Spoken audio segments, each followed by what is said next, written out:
If your first gray hair showed up before your 50th birthday, this is not just genes or bad luck. In the next few minutes, we'll show you exactly why hair turns gray, how to slow it down, and what science actually says about reversing premature graying, using the right foods, smart supplements, and a few natural habits that protect your hair's color factories instead of killing them.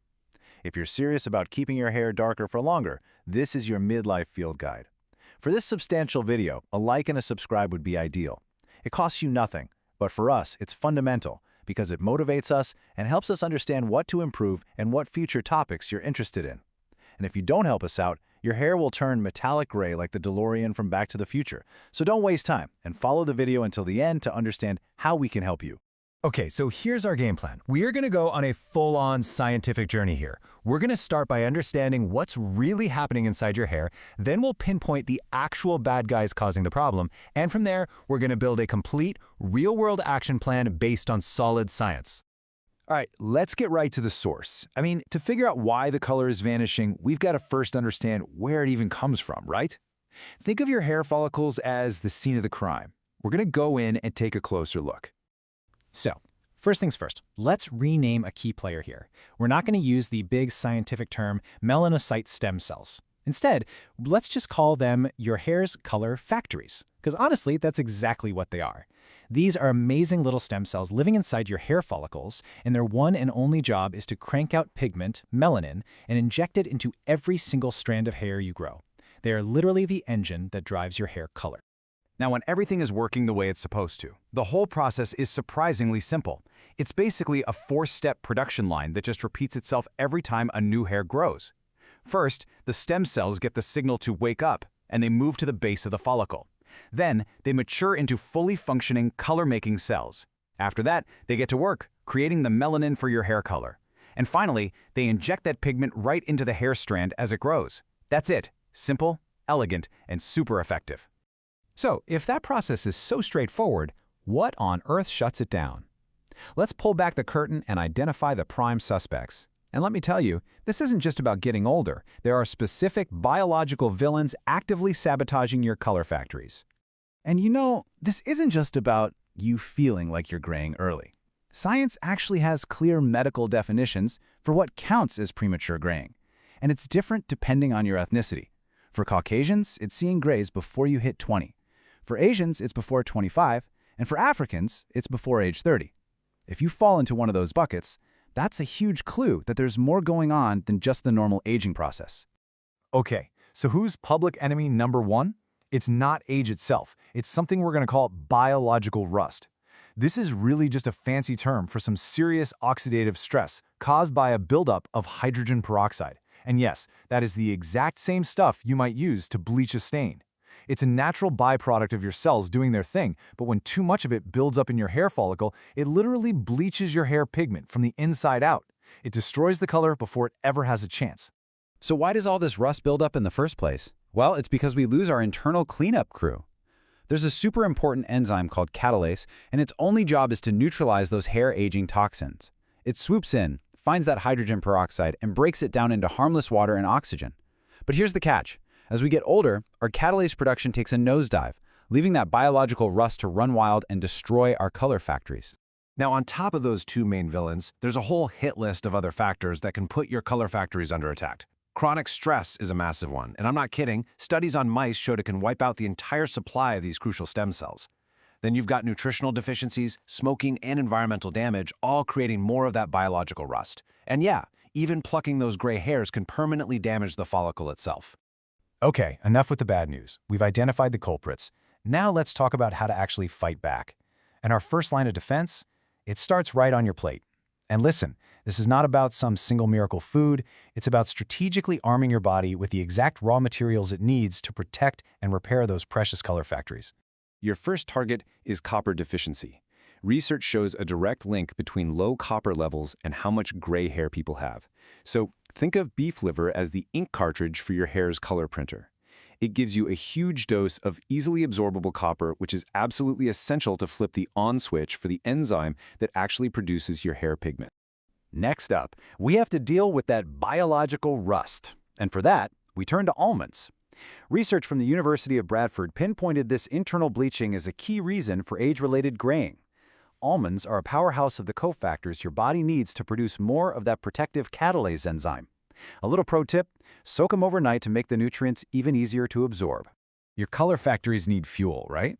They need a constant supply of oxygen and nutrients, and that stuff arrives via your bloodstream. Well, vitamin B12 is absolutely critical for healthy red blood cells, the delivery trucks, basically. As we age, our B12 absorption can drop, which is why a deficiency is one of the top reversible causes of premature graying. It directly messes with the DNA of new hair cells. And this next point is so important. It really doesn't matter what you eat if your body can't absorb it. It's true. Poor absorption is a common cause of pigment loss. That's where something like sauerkraut comes in. It's packed with probiotics that help heal your gut. Think of it like fertilizer for your internal garden, making sure you can actually use all the amazing nutrients from the other foods we're talking about. Okay, so we've talked about rebuilding and repairing, but defense is just as important. We have to protect the color factories that are still working hard for us. Blackberries and other dark berries are loaded, and I mean loaded, with antioxidants. They act like a shield, neutralizing all that damage and protecting your pigment cells from dying off early. And finally, let's talk about keeping the lights on. Black sesame seeds are perfect for this. They keep your mineral batteries charged. They're a fantastic source of iron and zinc, two minerals that are crucial for getting oxygen to your hair and for all the little processes happening inside. Just think of them as tiny spare batteries for your hair follicles, giving your color factories the power they need to stay online. So there you have it. This is your new strategic shopping list. And as you can see, every single item has a specific job to do. Providing copper, boosting that cleanup enzyme, delivering B12, healing the gut, putting up shields, and charging the batteries. This is a targeted food-first plan to restore your hair's color from the inside out. Now, food is absolutely the foundation, but sometimes you gotta call in reinforcements. If you've had a deficiency for a long time, it can be tough to correct it with food alone. And that's where smart, targeted supplementation can really make a difference. But first, a quick reality check. Let's be totally pragmatic here and set some clear expectations. As this quote from Medicine Net points out, reversing gray hair is possible, but it's not some magic bullet for everyone. The science is strongest when a very specific, fixable problem, like a vitamin B12 deficiency, is the root cause. If your grays are mostly due to genetics, these strategies will definitely help slow things down, but a full reversal is honestly less likely.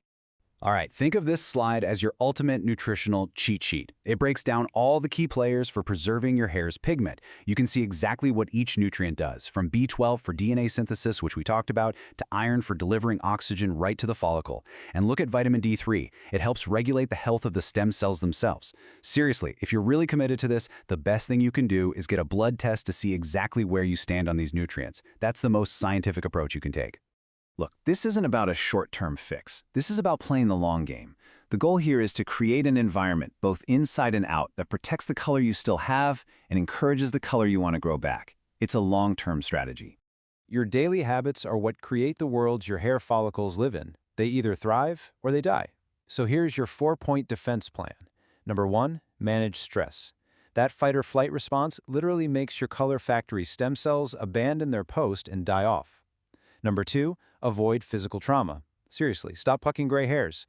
You can permanently damage the follicle, which means the next hair will also be gray, if it even grows back at all. 3, minimize toxins. Smoking and too much sun are huge sources of that biological rust. And finally, number 4, be consistent. Hair grows slowly. You need to stick with this for at least 3 to 6 months to really see a change at the root.